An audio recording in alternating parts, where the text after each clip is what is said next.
Hey Banditos, welcome to another episode of the Dollar Bin Bandits Friday edition. I am Joe Marcello. I'm Warren Phillips. I'm Mike Farah.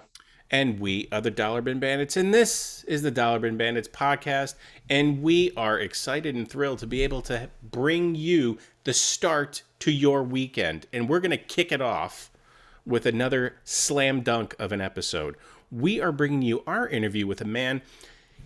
He has been involved with the creation of comics, but more importantly, the creation of a, dare I say, comic book destination. We're talking to Mitch Hallock, the man who created TerrifiCon. Such a cool guy, first of all. Quirky, but dude, I want to hang out with this man. Yeah, Mitch is awesome. Mitch is awesome on a lot of different levels. From what he had to say, the experiences he's had at TerrifiCon, and how that show has grown to where it is now. It is pretty much the premier Northeast comic book convention show, and I know so many people are looking forward to it. Yeah, I love hearing from someone who is not a creator. For once, it's interesting to hear from another fan, but someone who's involved certainly in the industry from a different angle. And he had a lot of really interesting stories. Great things to say. I like the philosophy behind the convention, which is really trying to keep it honed in on comic books and the comic book world, not having it be hijacked by other media and other properties. So it was an interesting talk. So let's get to it. This is Mitch Hallock. Mitch, thank you so much for joining us. Oh, thanks for having me, guys. You're the first of your kind on our show. I say that because we've talked to, artists, writers, editors. We're talking to, you're like us, someone who is excited about comics, a fan, and you have the power to bring all these people together. So thank you so much for joining us. And this is, it's going to be a real pleasure talking to you. To start off, I wanted to ask, how did you get into comics to begin with? Oh, well, how long is this show? Like everybody, as a kid, that's what I did. My earliest memories are of like my mom and my dad giving me books, especially my dad. I could remember him literally. I can close my eyes. It's so bizarre how like there's certain moments in life that just get etched into your brain, and you could just close your eyes and see him again. But I remember sitting in the front seat. This is in the 70s, so this was allowed back then. I sat in the front seat of the car by myself as my dad left me in a car by myself, which again was legal back then, I think. I don't know. And he walked inside the pharmacy to get a pack of smokes, because smoking was big in those days, the cigarettes and such. And I remember watching him, and it's so weird. The sun was setting. It was like evening, and there I was in the glow of the pharmacy, my dad at the counter buying a pack of smokes, and there was a spinner rack next to it. And I remember him spinning the books and talking to the guy, and then he pulls two books out and he pays for them. He comes back in the car. I wasn't kidnapped. I was in the front seat with no seatbelt on, going crazy, probably playing with the cigarette lighter, probably burning stuff, because that's what we did. And he goes, "Here, take these comics." I was like, okay. And it was their DC books, even though I'm a Marvel guy. They were DC comics. They were Batman and they were the Shadow. And my dad tells me the story. He goes, "I had all these books when I was a kid, but your grandmother threw them out when I went to the Marine Corps. So don't let anybody throw them out." So that OCD seed was planted when I was like 5 or 6 or something, because you do what your dad tells you. And I remember getting his old suitcase that he had in the Marine Corps that had all these stickers on the outside of all the places he went. And I would lug a suitcase full of comic books around with me. Like I'd go over to friends' houses, and it's like, you want some comics? And you'd pop open the suitcase, and I'd pull out, Richie Rich, Spider-Man, whatever back in the day. And I just remember lugging this stupid suitcase around to the summer porch, like go over to my cousin's house, and it'd be hot out, and it's in the 70s, and you're drinking your Kool-Aids and remember those things you'd freeze, the long sticks, the ice pop juices. Yeah. I remember waiting for the ice cream man. You had to get 30-40 cents to go get an ice cream, and you're waiting there, but you're reading comics. And I remember just having that suitcase for years, full of everything. And that suitcase was like a magic suitcase because at one point it had Giant Size X-Men #1 in there. It had Hulk 181, all books that I was just grabbing off of spinner rack and reading them like you're supposed to, and maybe tracing the artwork and throwing it in the suitcase. And I had a big Spider-Man Treasury #1. Oh, I was just loving that. So long story short, like everybody else, drinking my Slurpees, watching reruns of Star Trek on Channel 11 here in New York, and just having a grand old time, loving comics. And then I said, hey, one day I want to do this for a living. I don't know how. I don't know how they work in the Keebler factory, but I want to be the guy that makes the cookies or something, you know? So I started drawing like crazy. Every scrap of paper, you know, flip it over and you draw on it.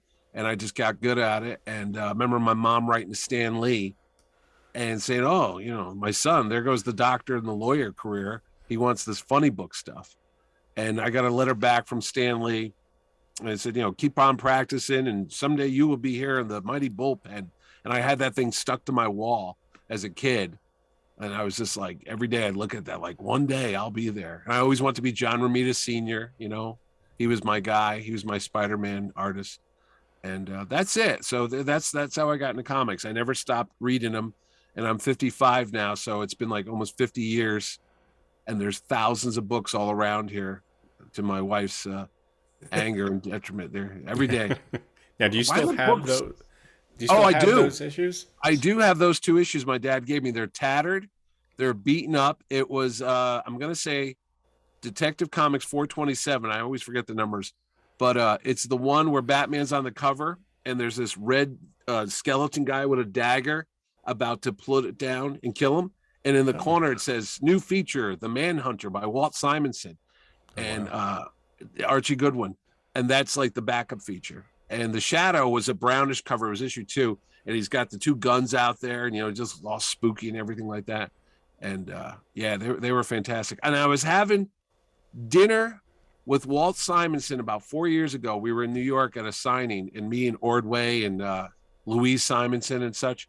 And it just hit me that was the book that I was reading that my dad gave me. And there's the guy that drew The Manhunter backup feature right in the middle of the dinner. We're having Italian, you know, spaghetti and meatballs and all that stuff. And I go, oh my God, you're the guy. And he's like, what are you talking about? I'm like, for 50 years, I had this book that my dad gave me, you know, and it was just like one of these, like, you know, freaky out moments that you never thought you'd be sitting with the guy that, you know, drew this book. That it's like it's like being on Mars. You're like, I'm never going to be on Mars. And then one day you're sitting there on Mars. And that's how it happened. So That's awesome. I don't know. Does any of that make sense? Absolutely. Oh, yeah, sure. You're the first person that we've asked that question to, and who still has those issues. You know, most people, like, they get the first issue, they get their first few comics, something happens, and they lose them along the way. And then, you know, another 10, 15 years later, they reacquire them. But now you're the first to actually have them. I wish I had that Giant Size X-Men 1 still. And the Hulk 181. So let me tell you, it's not all, you know, fun and games. Some of those key books got lost in time. Jeez, Louise, I don't know what I did with that. I swear I don't. You know, you had it and you just go through your mind. I'm like, what day was it? What did I trade Giant Size X-Men 1 away for? Probably like not brand X 6 or 7, something stupid. They're like, oh, this will be great one day. And so now you made it. You're doing something in comics. I mean, you're running this huge convention. Yeah. What is the origin story of that? How did you come to become the head of TerrifiCon? Well, like I said earlier, I wanted to be a comic book artist. So I tried, I got my portfolio ready. And, you know, you can always tell, like, you're good, but you're not that good. You know, it's not everybody that wants to be in comic books. Though nowadays I do see some artwork that I raise an eyebrow and go, I could do better than that, but I don't say anything. I just did. But anyway, there's some people there that I applied. I interviewed at Marvel. I interviewed at DC, got accepted at Marvel, but they weren't paying as much as I was making here in Connecticut. So my dad's like, what are you, crazy? That's $20,000 difference. So I turned it down, you know, always kick myself about that. But I got into advertising. I got into marketing. I got into event planning. So this whole other door opens. One door closes, one door opens. So I didn't become the new John Romita Sr., but I learned how to do all this marketing, PR stuff, and graphic design, all that stuff. So years fast forward, someone says, "Hey, can you help me out with a con? Help promote it." I'm like, "Yeah, that's what I do for a living." So I started doing promotions for a comic book convention. And then my wife and I are sitting there, and you know how they always say, find something you love to do and do it. And you got to be one of those points that we have 2 kids and they were getting older and they're off to college. The last one's graduating next month. And how hard could this be? You know what I mean? Because I've done like product launches for Microsoft, Hewlett Packard, Motorola, modems back in the 90s and stuff. I mean, we're talking about a comic book convention, a one-day show. It's not that hard. I've been to millions of them. So we do it right down the road at a hotel, so I didn't have to drive far. And I just did what I know how I'm going to do. I just promoted it, you know, because you don't know how big something's going to be. So it's a one-day show. I think it was like $10 or $15 to get in. I can't remember. Maybe it was 10. So there's 3,500 people that show up. Wow. Which is pretty good for a one-day show. And the only guest we had was Jerry Ordway and Paul Kupperberg, who lives up near me over here in Connecticut. And that was it. And we had, like 70 tables. It was a small wedding hotel, something designed for weddings and, high school graduations. Not 3,000, I'll tell you that. So next year, we'll do it again. Another one-day show. This time, Mark Bagley, got him to come up. That was a big deal. That was a big get. And then Ron Garney, who I actually went to college with, it lives nearby. So Ron shows up, and I got a couple other people. Paul Kupperberg brought his friend Michael Jan Friedman over. Peter David came over because he lives over in Long Island. So Tom DeFalco, Billy Tucci. So there was actually some pretty decent names for another one-day show. John Wesley Shipp, who's the Flash, who wasn't the Flash then, calls me up and says, "Hey, do you remember me?" I'm like, "Yeah, I remember you. Can I come to your show?" So, okay, sure. So that was the first celebrity guest I had. And then I knew the guys at the Secret Stash in Jersey, the comic book men, Ming Chen and Mike Zapsik. So they drove up for the day. So everything's fine. 5,500 people showed up. Wow. You know who showed up too? The police and the fire marshals in the town. They weren't happy at all, okay? Because the place that we were at only was supposed to legally have about 1,000 people in it, and we had 5,000 people, and it was crazy. And they shut it down. They said, "You can't, congratulations. You did a great job. Don't ever come back again." They threw us out of town. Wow. And I live in this town, so it was even awkward. So I was like, I can't go down the street to the post office. Like, "Hey, aren't you the guy that disrupted town?" Yeah. So then I went to a hockey arena, figured it's a big thing. They have hockey games, rock concerts. This is perfect. Nope. 15,000 people show up. So it just keeps getting bigger and bigger and bigger. And then this is how it happens at Mohegan Sun, which is this vast casino, the second largest casino resort in all of America, all of North America. They see it in the newspapers, and they're about 70 miles from here. And they go, "Hey, do you want to do your show here?" I'm like, "I don't know. A casino, I got little kids." But it's not like some kind of thing you think of from an Elvis movie. It's not like, the Rat Pack. It's like a family resort, really. I mean, honestly, there's a kids zone. They have the kids things. There's a shopping mall in there. There's a million restaurants, and there's gambling, but that's over on this side. You don't even have to see it if you don't want to. So they had an event or a convention center.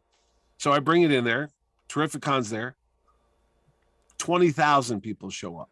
Wow. And then that's it. It's been that way since 2015, and here we are in 2022 now. And that's the secret origin. That's the long-winded answer to your brief question. So that's how it started. That's how we started doing TerrifiCon. And the name got around because it was like, hey, this is a real comic book show. And what I mean by that, it means like there's comic book creators, there's writers and artists and guys that sell comic books and fans that read comic books there. It's not like these shows that call themselves Comic Cons, but there's no comic dealers in the whole building, and it's all Funko Pop dealers and movie actors and people you've never seen or heard of in a long time. So that's the whole secret behind the success of it. I try to keep it pure comics as much as I can. So it's that's all of a story. I was gonna say. So that's that. How far ahead do you plan each year? I mean, is there any let up or? No. I already got 2023 guests lined up already.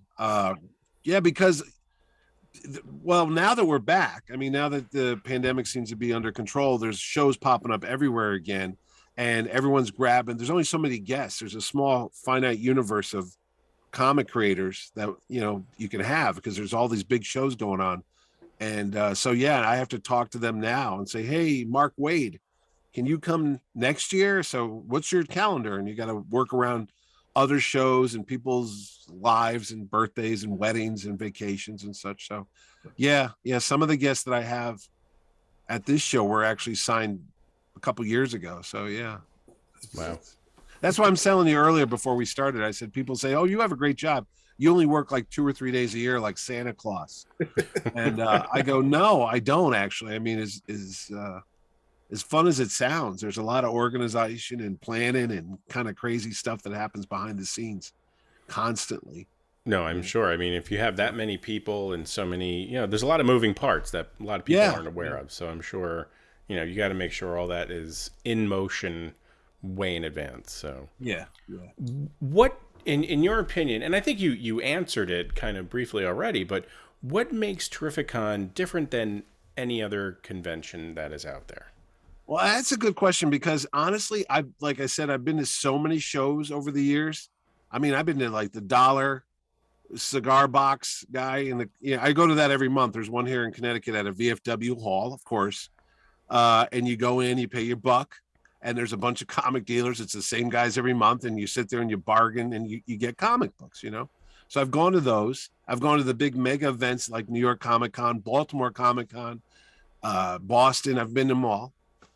And I honestly, to tell you the truth, the best comic book show I personally have ever been to that was pure comics was Baltimore Comic Con. And when I went to it in 2010, I said, this is what I want my show to be, because they had no celebrity guests. They just had pure comic book creators. They had Todd McFarlane, Adam Hughes, Starlin was there. I mean, I was talking to all these guys I grew up reading, and I said, this is fantastic. And all my buddies were all comic book nerds like me. They're about my age, and we all went down there. We're just talking comic book creators the whole time. So I said, I'm going to replicate that here in Connecticut, because there was nothing like that in the Northeast. I mean, New York kind of shifted gears and became more of a corporate celebrity show, maybe, the Walking Dead cast and all that stuff, and big actors. And Boston used to be a lot of comics, and then they kind of shifted that. They got bought out by Fan Expo, which is a big corporation in Canada. So they start getting these not like cookie cutter, but the same format, the same guests. You could see like who's going to be at all their other shows, and So I just want to keep it about comics. And I get guests that I've even had folks at New York Comic Con tell me I bring in guests that they don't get, because everybody always wants what's hot and fresh and the new thing. But sometimes they don't want to bring in the folks that kind of laid the groundwork, you know what I'm saying? And trying to be politically correct and not insult anybody, but a lot of the old timers from the 70s and the 80s that I grew up reading, that a lot of the new folks don't know who they are, but they're still out there. And they created some of the best stories you'll ever read. So those are ones I would bring in, just because, one, I want to meet him. I mean, it's kind of awkward for me to be calling my guests Mr. when they, I'm booking their flight, I'm booking their hotel. Some of them, have some other things that need to take care of. And I'm over there like, hello, Mr. Adams. Is there anything I can get for you, Mr. Claremont? Or hello, Mr. Stern and Mr. Starlin. And it's always, they look at me with that weird look like, why are you calling me Mr.? Aren't you the guy that runs this show? Isn't that your name above the title? Aren't you the producer of this thing? But I have such reverence for these guys because I grew up with them, those were the ones I ran down the street to get. my dollar's worth. When comics were 20 cents, I'd get 5 books for $1. And now they're here. Now they're like sitting in front of me. I'm like, oh, you know, This all sounds very familiar to us. Yeah. Because that's I'm us like every Chris time. Farley. You know when Chris Farley used to do the interviews with the like Paul McCartney? Like, remember when you were with the Beatles? Yeah. I got called out for that too on one of our interviews. Yeah. I was just about to say that. Yeah, I got called out for that because I was talking to somebody. I'm like, "Hey, this thing was so cool," and he goes, "You know, you're like Chris Farley." I'm like, Yeah. Thank you, No, thank you very much. That's what happens. That's what happens. I mean, I literally, but now it's kind of funny because I've been to some of their houses. You know, I've been to Starlin's house a couple of times, and I've seen him a lot. So now it's just Jim. Oh, hey Jim, what's up? Oh, hey Mitch. And it's kind of like, you know, it's a job, so it's not so much, but he's still Jim Starlin to me. He's still, you know, the guy that made Thanos and all that stuff, and Captain Marvel. I remember getting the Death of Captain Marvel graphic novel for $5.95. That was so much money back then, you know, and you know, all that stuff. So I think that's what makes the show different. To answer your question, why TerrifiCon so much, because I actually still enjoy it. In a nutshell, I made a show that I want to go to. And that's kind of like the secret to it all. And it's kind of a selfish thing too, because I've had people like, why are you bringing in these actors or these artists? Who knows these guys? I'm like, I do. It's my money. Running the show does. Yeah. You know, I mean, I absolutely appreciate that because, you know, like you said, the big comic book conventions, Big Apple, and certainly San Diego, they are not comic book conventions any longer. They are, you know, what's hot. They're entertainment, you know. Yeah, they're pop culture. You know, Funko Pop, if anything else, you know, conventions, because that's all they are. Just Funko my daughter Pop. went last year, I think, to one in New York, and she was like, it's just... You know, it's just merchandise. It's got a fanboy flea market connotation. I've had people call it that. And then what you got to do to combat that is you got to come up with programming like panels. And I was literally just, and it's not a lie, on a cocktail napkin. I have all the times because you know I know I make the schedule. So I'm sitting there going, what books do they all work on? And you start going down the list. It's like, wait, I got Jim Shooter here. I got this one here. Wait, they all worked on this book. Let's have them talk an hour about that, because I don't know how that came about. And a lot of the questions I've always had in my head, like, you know, why did they do the Secret Wars? Why did they change Spider-Man's costume? I've heard it's a licensing thing. I heard it was about making toys. I heard they didn't own the rights to it anymore. All these stuff, these legends and these like myths. Why not bring it to the table? Because you got the guy in the room, you're paying him to fly in here. So why don't you, find out what happened? And I'm sure I'm not the only one that's curious about these stories, you know, the folklore. I remember the first time I had Mike Zeck, John Beatty, and Jim Shooter at my show and to talk about Secret Wars. And Zeck says, 30 years ago, we would not have been in a room together. I'm like, why is that? Oh, putting that last couple issues out was torture. And I'm like, really? And then they tell the whole story about how they were all in a hotel room and literally their guys are running pages down the hall. They were at a convention and Shooter's like, that book is not going to miss its production deadline. You got to finish this book. And Bob Layton's helping out and Ordway, everybody who had a hand that could hold an ink brush or a pen was working on those last couple issues to get that deadline to meet it. So these are all these things that explains why the artwork looks so different on Secret Wars issues 10, 11, and 12 towards the end. It doesn't look like all Zeck. It looks kind of cockeyed, and now I know why, because they were under the gun to get that book out the door. But that's the type of programming that I put together. I'm like, hey, if we got these guys here, why don't we ask somebody that was actually, part of this? Like that big Thor movie's coming out, Love and Thunder. Yeah. Everybody's getting all excited about it because Jane Foster's going to be Thor. Well, if you're old like me, that happened in issue 10 of What If back in the 70s by Don Bluth and Rick Hoberg. Well, no offense to Jason Aaron, that's a great storyline they just did with Jane Foster, the whole new Thor. But these guys kind of had that idea at first back in that one issue of What If. They're still here. They're still living. They're still breathing. Why not bring them here? So they're coming to TerrifiCon. I called up Rick Hoberg, who's been here before, Don Bluth, never been here before, but people know him because he wrote the novelization for The Empire Strikes Back. He's worked on TV. He's worked on comics. He's done like a zillion things. So he's coming in. So, again, maybe there's some people curious like I am about how the whole dynamic between Jane Foster being Thor came up back in the day.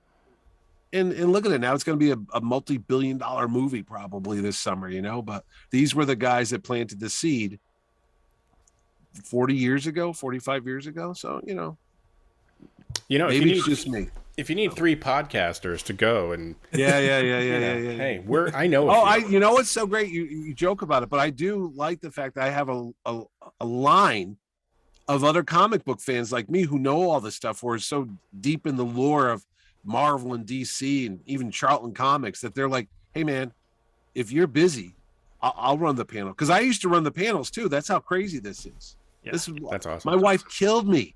I used to be hosting the panels, and she'd be like, where's Mitch? Well, he's running an Avengers panel with Roy Thomas and Tom Palmer right now. Well, get him down. And I had to go do like, business stuff, like, ticket problems, or, somebody's limo's late at the airport. But, I've kind of given the reins over to other people to moderate my shows now. But I actually watch the videos or listen to the podcast because I don't get to see my own panels anymore. Mm-hmm. So I have to wait for other people to upload them. And I'm like, could you guys put the Ordway Roy Thomas All-Star Squadron panel up, because I haven't heard it yet? And I'm like, you're such a dork. What's the matter? No. Anyway, well, that's how you got here. Yeah, no. And you know what's funny, guys? We get guys from around the world that come to the show. I had guys from Germany. There's a kid that comes in from Australia. I'm like, I think driving to Baltimore is pretty far. It's like 5 hours from me, but I don't know if I would go on a plane to my own show if I had to fly 27 hours to get here. But they do that. And I asked them why. I go, what are you, crazy? They go, no, because you get the guests that I grew up with, and they're all in one building at one time. There's Roger Stern. Roger Stern doesn't do a lot of shows, but there he was at our show. I had a panel once that had Dan Slott, Roger Stern, J.M. DeMatteis, Peter David. There was another one there. And I did it called The Amazing Spider-Man, because I looked at the list and I realized that I had guys that had been writing Spider-Man for the last 30-something years. And they were all in the room. I'm like, hey, when's the time that they've all been together? Oh, Kurt Busiek was the other one. And they all sat around and just, traded, war stories. Like, well, why did you do this to Mary Jane? What about your Peter? Why did you do that to Spider-Man? Why did you do the Clone Saga? And it was just cool. And I had people come up to me. They go, oh my God, I've read all these guys' different versions of Spider-Man. I never thought they'd all be in one room at one time. And a lot of them never even met each other. I mean, I've had like artists and writers that like, oh, I never met him. I've worked with him for like 20 years, but this is the first time I've met Jose Garcia Lopez or something like that. I'm like, really? You just assume all this stuff. But yeah, that was one thing we found very interesting over the past year or so, is talking to these guys. And we always assume like, well, writers and artists, like, they keep in pretty close contact with one another. And many times it's just, no, I would just send him the work and he would do it. And that was it. And I never spoke to him. Or they just work through the editor. That's a pretty crappy way of working. Right. Yeah, it's true. It's true. So you've been at this a long time. How have you seen that the fan community has changed over the years or evolved since you started? Well, honestly, there's definitely a shift. I mean, well, I'll give you two things. When I was reading comics in high school, I remember the kids I grew up with that read comics with me, but we were all around 16, 17. And I remember my friend Danny, who was like my best buddy in grammar school. We would read like Spider-Man together and all that. And he looks at me one day and goes, you still reading comics? I'm like, yeah, really? And he gave you that look like, are you all there? Are you, do you have any plans on ever like growing up? And you're kind of like, oh, there was a certain knock against people that like comics, like science fiction. It was like, there was this point where you got to grow up. You can't be reading this when you're 17 or 18. You either threw it away at that point, or you just stuck with it and maybe didn't broadcast it that you were still, nerding out on the X-Men or whatever. So there's folks like me, and now I see you three guys, so I know that it wasn't just me. And then there was a renaissance when the movies came out. Suddenly, everybody's coming out of the woodwork. Everybody make mine Marvel. I'm a DC guy. Yeah, all right, sure. Where were you? Where were you when Spider-Man got his black costume back in 1985? You weren't there. I was. So now everybody's on board. So the shows went from this little geek culture, just us talking in our little secret worlds and our secret languages and trading books and stuff, to now it's exploded. And I noticed that too, because we started getting more and more people at the show. But you do get a different type of fan, which is fine though, because it doesn't have to be guys that know every single issue and who was the colorist and who was the letterer on, Fantastic 427. You don't have to know that deep stuff. Chick Stone. But anyway, you get the new generation of kids because dad's into it, and then like you guys know this. You couldn't find a shirt like this 20 years ago or 10. Now I can go into any Walmart or Dick's Sporting Goods or whatever, and there's like running shirts with Captain America's logo and the Batman symbol and even obscure characters. You're like, is that like a Cable shirt the guy's got on, or is that like the Hydro Man? What are we talking here? Yeah.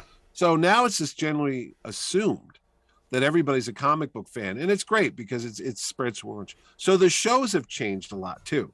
The comic book shows have changed, and everyone wants this big experience now.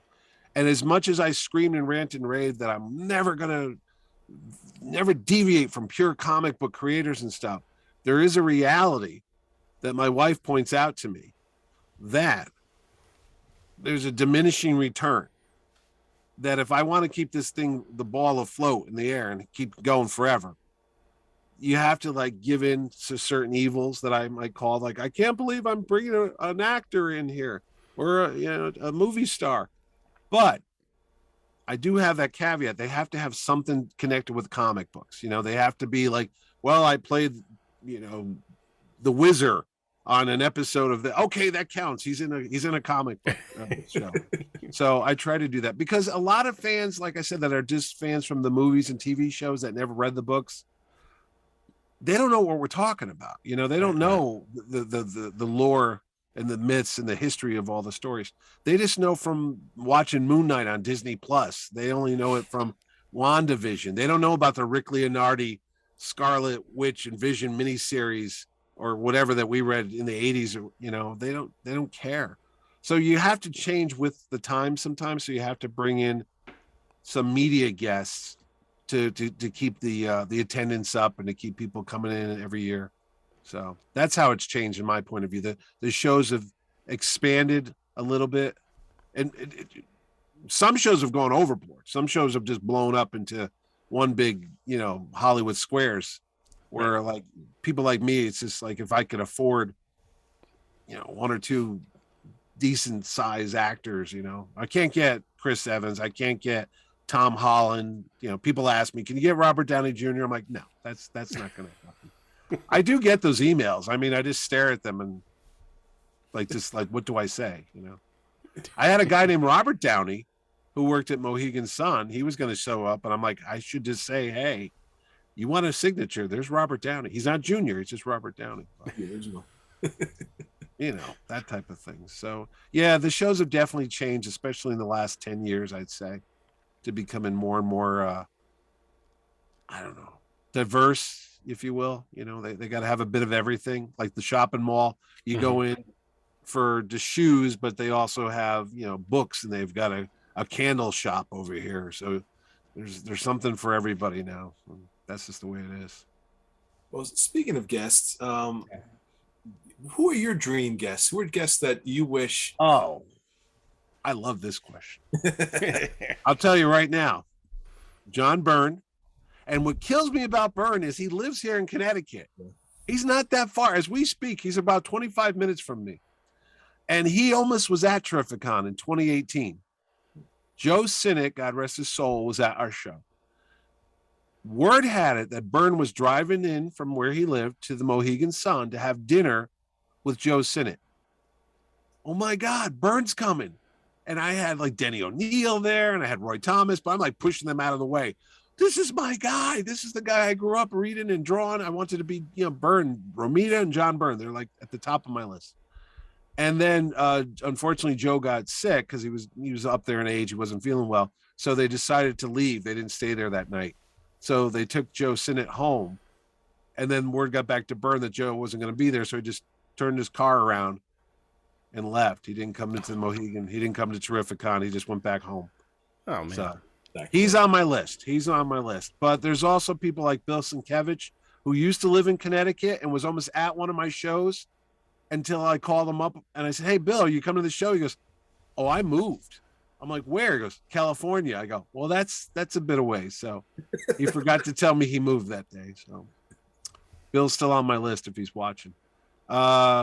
Brian So Bowl. far overlaps with our list. Oh yeah. That we have a lot of mostly it's going to be 80s guys. Most of the people on my list, because those are ones I really enjoyed. Brian Boland, Camelot 3000. I remember waiting for like 3 years for that last issue to come out. Drove me nuts. Plus he did all those cool Judge Dredd books. Yeah. Byrne, Boland, or Bolland. Rider farther away. What's that? No, he Bolland's... actually. I actually had him almost come in here. Really, from across the pond? Yeah. I actually had some talks with him, and he was going to come here, but maybe next year. If you get him or someone from England, then you have leverage over the people in California. You say, "Oh no, someone came all the way over from." Oh no. We've had Alan Davis here twice. He actually loves the show, and he brought Mark Farmer, who's like his inker forever. Right. Yep. They came over, and then Barry Kitson's come over a couple times from there. And who else was going to come over? Oh, he lives in Shrewsbury now. Mike Perkins, he was coming over. He got sick. He was literally like, he sent me his doctor's note from the hospital. He had food poisoning, and I didn't believe him. And he sends me his little like photograph in his little wristband. I'm like, "Oh my God, you're in the hospital." It's like, "I told you I was in the hospital." So he drew me a big Captain America to make up for it. So I got to let it go. I was like, who else would I want to come here? Arthur Adams. I like Arthur. I see him in a lot of shows. He's one of my favorites. Oh, I just talked to him. He said, no, Mike Kaluta. Who's the other guy from the 70s? A lot of 70s guys. Barry Windsor Smith is on the list. Terry Austin. Charles Vess, who actually was going to come, but they're just scheduling problem. But Vess might be not unattainable. So Charles Vess. And Frank Bruner. He's one of the old-time Doctor Strange artists. So all of my guys are like the 70s and the 80s kind of guys. So that's my dream thing. And Todd McFarlane, if I want to get more modern age, McFarlane would be cool. That's our white whale. Yeah, right? Yeah. McFarlane. Ed Brubaker. I don't think he does shows, but he's great. I love him. He'd be a good writer to have. That's about it. I mean, most of the other folks I've got, my little greedy wish list, I've been checking them off over the years, And I'm glad I got to meet some of the folks that are no longer with us. Like we had Rich Buckler and George Perez. Oh my God, he came to my show in 2014. Wow. The nicest man in the galaxy. Okay, George Perez.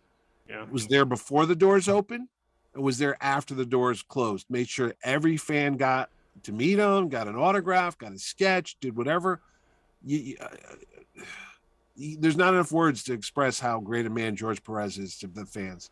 And, I told him that and we all know he's not doing well right now. And I remember I sent a message to him to give down to his caregivers there. And I just said, I remember the way you treated everybody when you came to Connecticut. You made everyone feel great. Every single person had an interaction with them and they left there with a good memory. And I was like, that's the model you want to be. That if you could be anybody when it comes to customer service, George Perez set the standard for it, and that's what you aspire to be.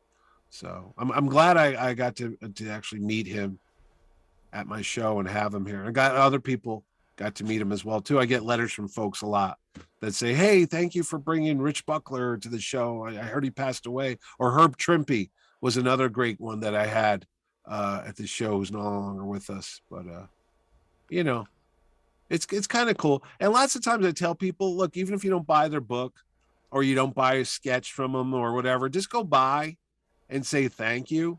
You know, because a lot of these guys never hear that because they work in a solitary job.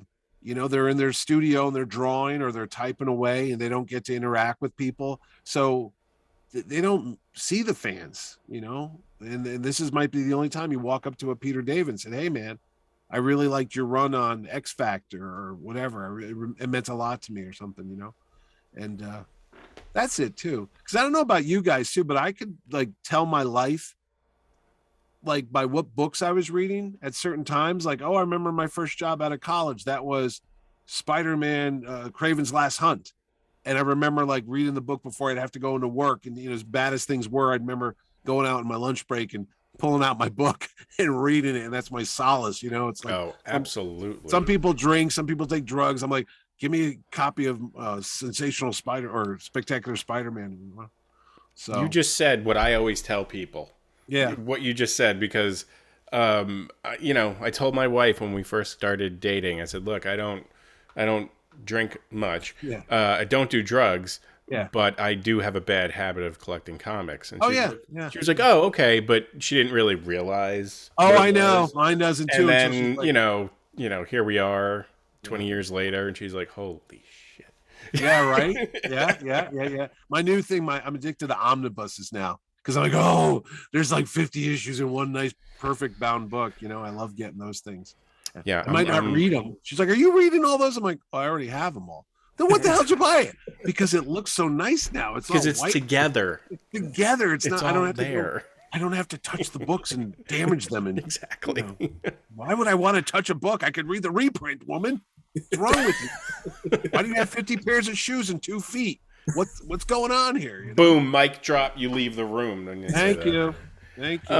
Now you clearly, with all the all the moving parts and putting together these shows and the people involved, you must have some just wackadoo behind the scenes stories. Yeah, I do. That you can legally share, maybe. No, I was talking about that tonight to somebody. I said, when I'm done with this job, when I'm finally packing it in, and I don't know when that would be, because I don't ever picture not doing it now. I got stories like you people wouldn't believe, but it's like Roy Batty at the end of Blade Runner when he's dying, and he's telling Harrison Ford when he's got a couple minutes before he shakes off his his replicant coil. And he goes, "Oh, I've seen things you people wouldn't believe. All that like tears in the rain is going to disappear. Someday, guys. Let me see if I can tell you a story without really. Well, you can change the name to protect the innocent. Yeah. Well, the reason why I was telling the story, there was a certain actor who was on a superhero show in the late 70s, and he was at my show a couple years ago, and he was something else. I mean, everyone loves him, but behind the scenes, it was like I still have like PTSD that my phone's gonna go off and it's gonna be him again. It's like, zzz, I need my turkey on wheat bread. Zzz, this isn't wheat bread. Zzz, where's my blueberry muffin? Zzz. I'm like, and literally after the week was over, I would wake up after the show was over, like 4 a.m, go, did somebody pick him up? Is he at the airport? Does he want one? But he still texts me now and then. He says, "Hey, can I come back?" And I just kind of don't answer. But, No. You know what the sad thing is too? You can never watch certain shows again. That's the truth. Like you love a certain show, you grew up with it, and then once you meet that guy, never will you watch that show again. You'll burn every copy of it, smash every VHS or CD or DVD. Like, get that movie away from me. I don't want to see it. So if you really, really, really love an actor or artist or writer, really love them, maybe sometimes it's best not to hang out with them for 3 full days and do stuff, because then you don't like them as much as you used to. But don't meet your heroes, they say. Yeah, don't meet your heroes. Yeah. Although maybe it works with comic book creators, not so much with Hollywood. Not with actors. Yeah, no, comic book people are more down to earth. You know which one? I'll tell you a quick story here, because now he's a good buddy of mine. but he wasn't at the time, and I for a long time.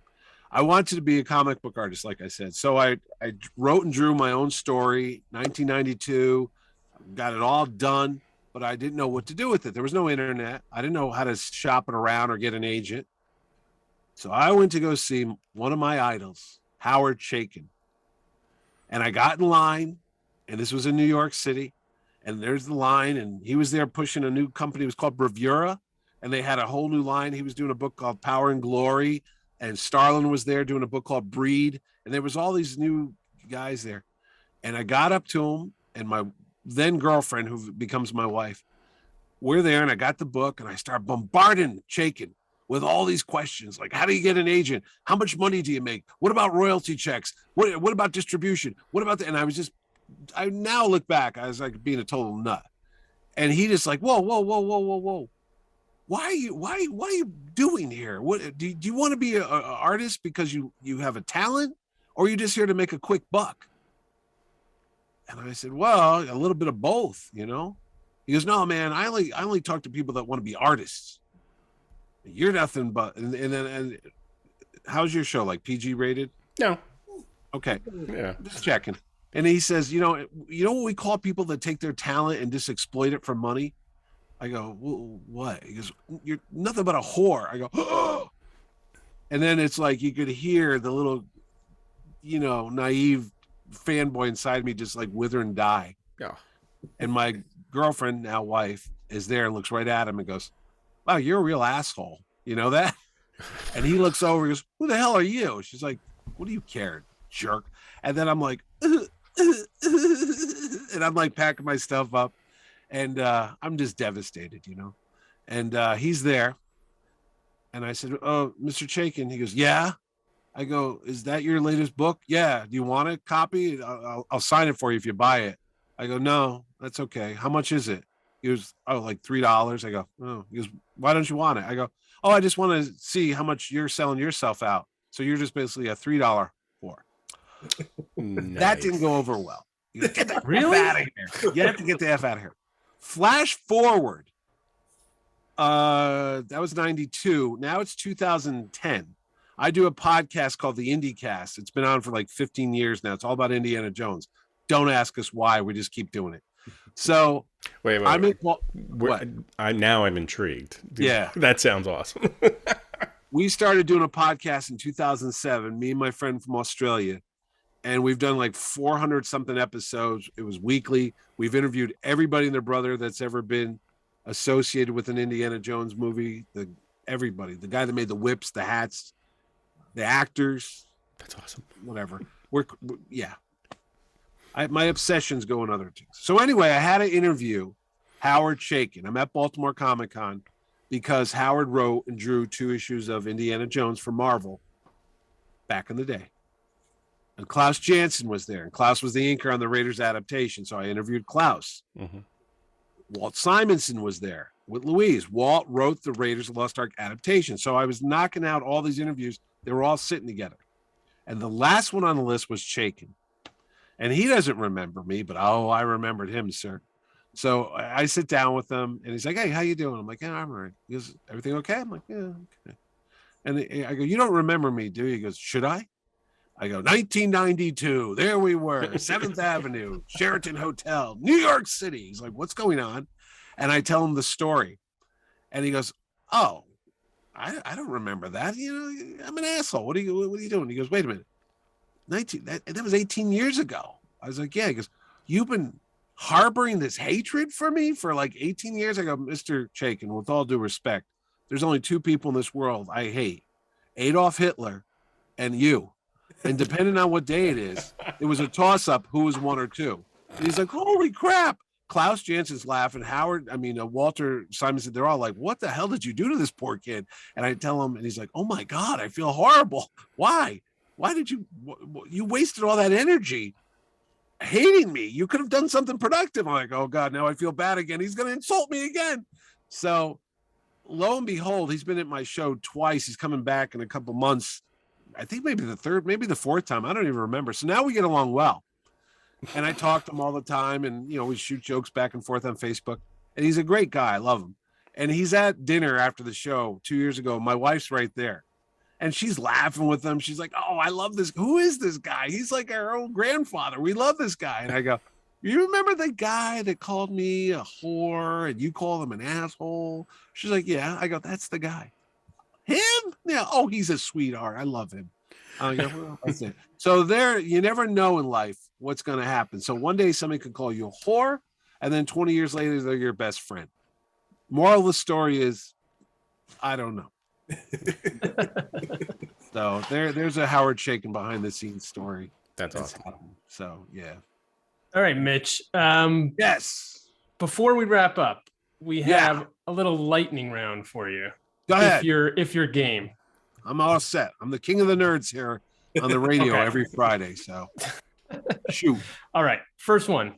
What are your desert island books or storylines? If you could only have like one or two. Only one or two? Days of Future Past, issue 141, 142, X-Men, John Byrne, Chris Claremont, Terry Austin. I think Glynis Wein is the colorist. Maybe Bob Sharon.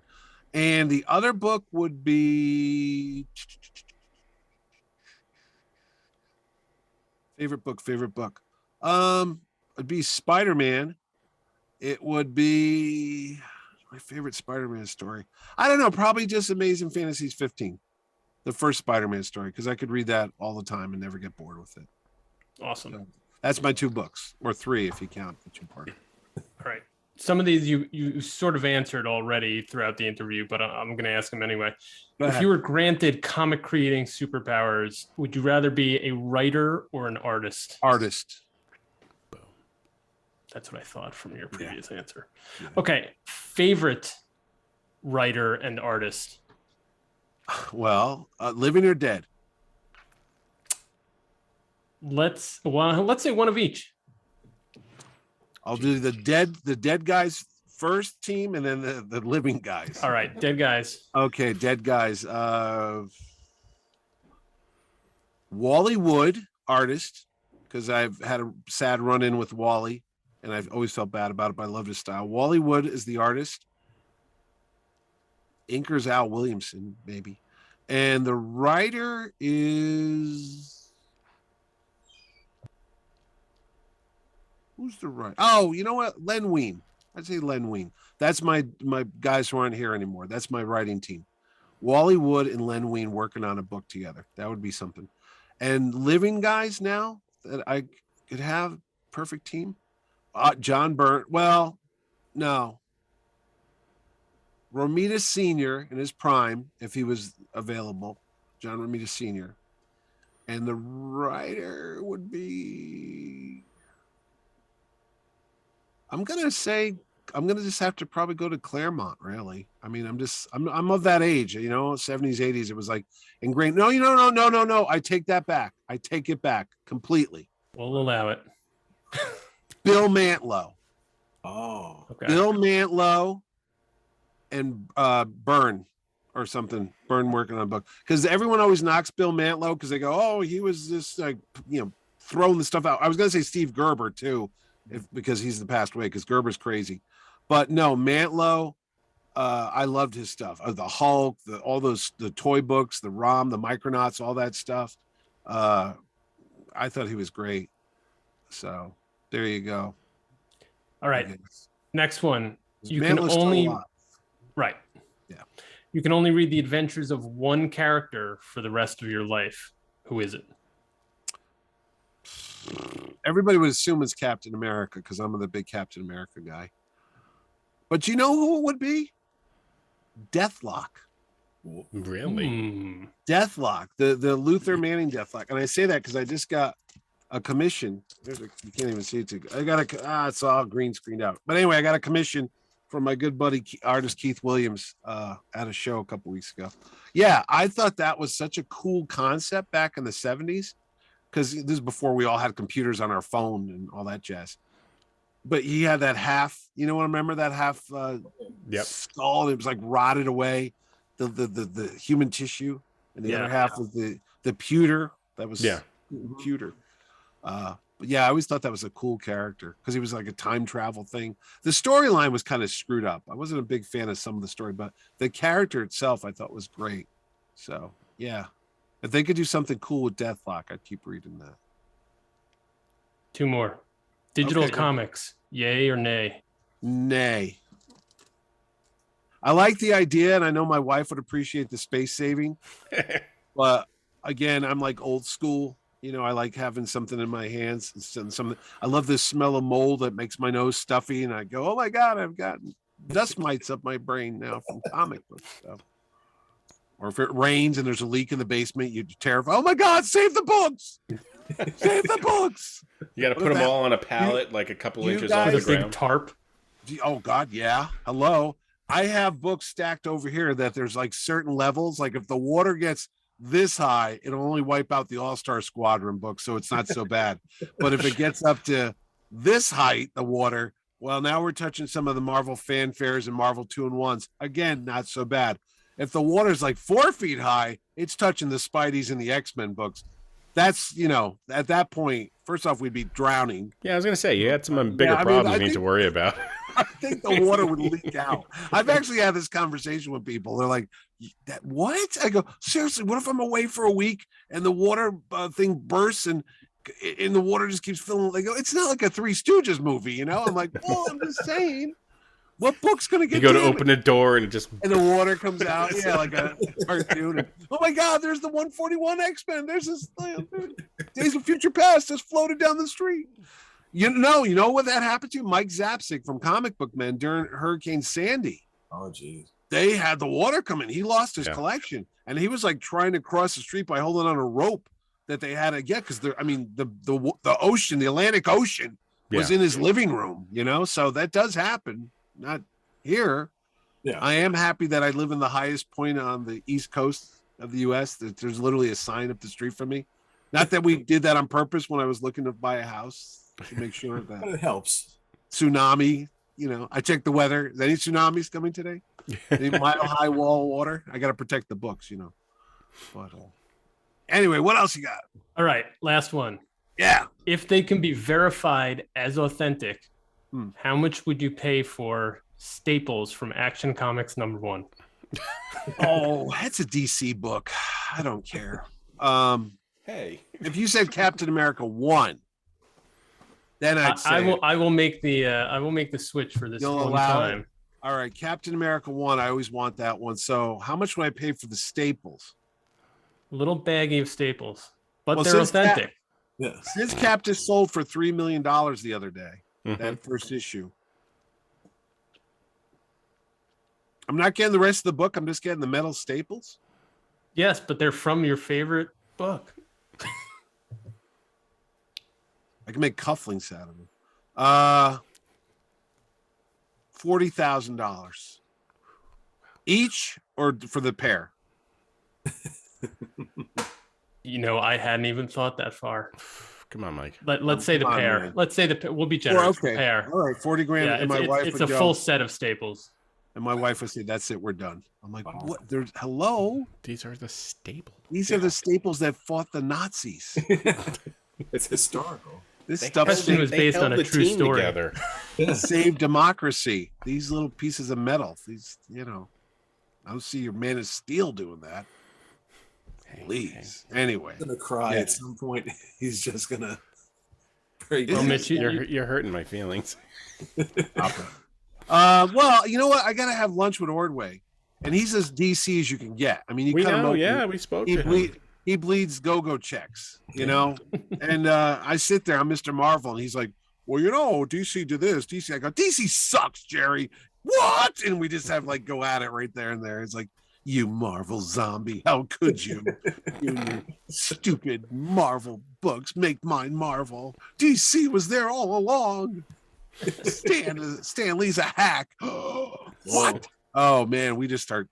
It's bad. It's bad. You don't want to be at that table Wow. when we start going DC versus Marvel, and we just start having. Actually, I think we do want to be at the Yeah, table. sneaking a little recording device. For Oh us, yeah, guys. well that's what we do. I literally take my phone, and over pizza and beer, I turn the record button on, hit do not disturb, drop the phone on the table, and we just start bullshitting for 2 hours, and I maybe get like a 45-minute show out of it once I cut out all the nonsense and the Oh, waitress. wow, that's interesting. Oh yeah. Power Cosmic Podcast. It's been on for like 5 years now, and the people love it when Jerry and I go to see a comic book movie because he doesn't know where we're going at night, and I'm like, take a left, take a right, and I never edit that stuff out, and I just leave it on.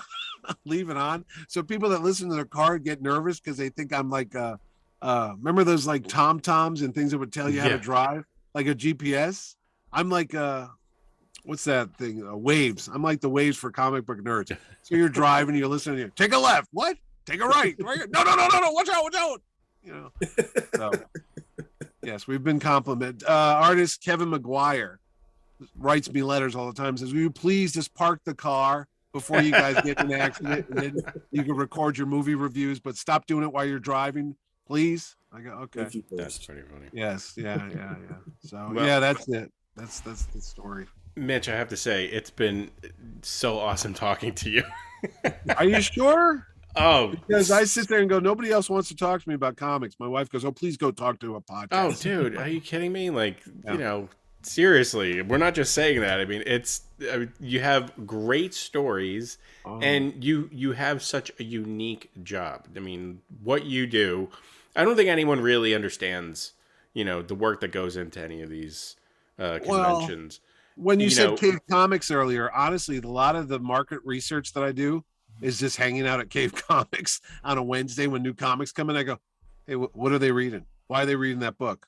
What about this guy? Hey, should I get this artist here? That guy sucks. What? Really? Okay, forget it then." And I throw out the guests I have, and if I don't see a reaction, people, I go, "Oh, I got so-and-so. Oh, you don't like him? Oh, crap. Now what?" And then they'll mention a name I've never heard of. I'm like, okay. The guest list is the fans create the guest list, literally. The people on this list is because I asked the people at the store, who should I bring in? And they tell me. They're pretty vocal about it, you know. That's well, awesome. the fact you have like Jose Luis Garcia Lopez, who to me is like, oh, he's like a god. Yeah. One of the nicest humans, again, on the face of the earth, and so quiet.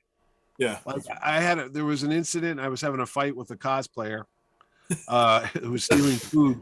With a foam sword. Stealing food from our green room that was meant for the guests. And there was no food left. And I'm like, "What's this?" And this cosplayer guy took everything. I was like, "Dude, get out of here. You'll never come back again." And as I'm yelling at him, I turn, there's Jose right there. I go, "What do you want?" And he goes, "Can I just get a banana?" I'm like, "Yeah, okay." And I just gave him a banana, and then I started screaming again at the guy, like, "Don't you take this food again. This was meant for the artists and the actors' guests, and you gave it away to God knows who." So, yeah. But Garcia was just so funny. He just like ran right by. He didn't want to get in the fight. He just kept his head down and scurried out of the room with his banana. So this year, everyone can go to terrifickhan.com. That's right, terrifickhan.com. Yeah. And TerrifiCon happening, as your graphic says, July 29th to the 31st at Mohegan Sun in Connecticut.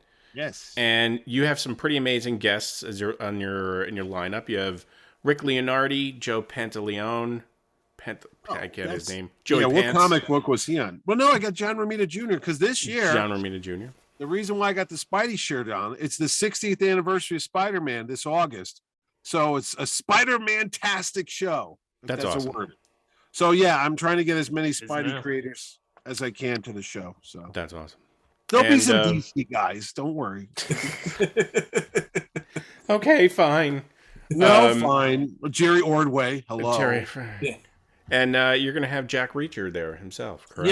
Yeah. My wife's very happy about that. Hey, I'm pretty happy about that too.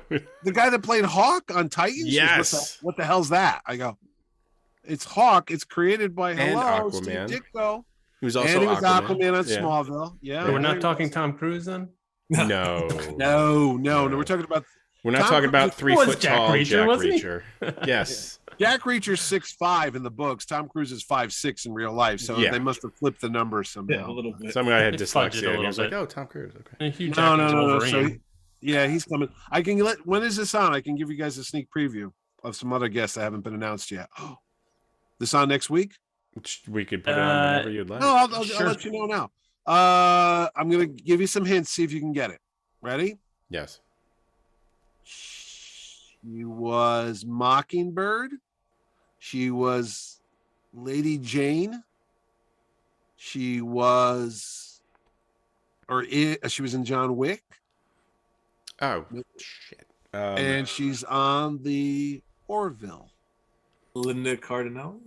No. No, not so that. bad with names. No, not that Mockingbird. Not that Mockingbird. That's who I was thinking of too. Oh. Until you said, She was Wonder Woman as well. Adriana Palicci. Palicki. There you go. You got it. Adrian Right. Palicki's coming. And the other fella, if you watch the Orville, Peter Macon, who plays Bortus, who's like their Klingon guy. Yeah. They're coming in the show. I'm announcing that soon. And tomorrow, I told you I got to get into some celebrity stuff now. The guy that was Shredder, so it's a comic book thing. He was in, Francois Cho. I think I'm saying his name. Oh, in the newer. Yeah, he was in The Secret of the Ooze too, but he's also on Lost. He's on The Expanse. He was on The Tick. He was the voice of is it Kickstart or Jump Kick or Kick on the G.I. Joe show, which I'm too old to remember. Yes, Quick Kick, he was the voice of that. Yeah, because I'm doing a salute to the G.I. Joe comic that Larry Hama did, but I got a lot of the voice people. I got Michael Bell, who was Duke. I got Storm Shadow, who was Keon Young. I just announced him. He'll be at the show. So there's like a subtle G.I. Joe celebration going on. That's fantastic. Yeah. See, it's all part of the plan. Wow. They're just not random guests. They're all like, There's something. He's taking us here. Method to the madness. Right? So yeah, one of those collages on your wall with the red string going everywhere. Yeah, I have them all pointing to TerrifiCon. Yeah, I'm gonna. Mark Bagley. I didn't even get through everybody. Mark Bagley's gonna be there. Jerry Ordway, Jim Starlin's back. Jim Shooter, Franco, Joshua Cassara. He's one of the newer guys that works at Marvel. Mirka and Dolphy.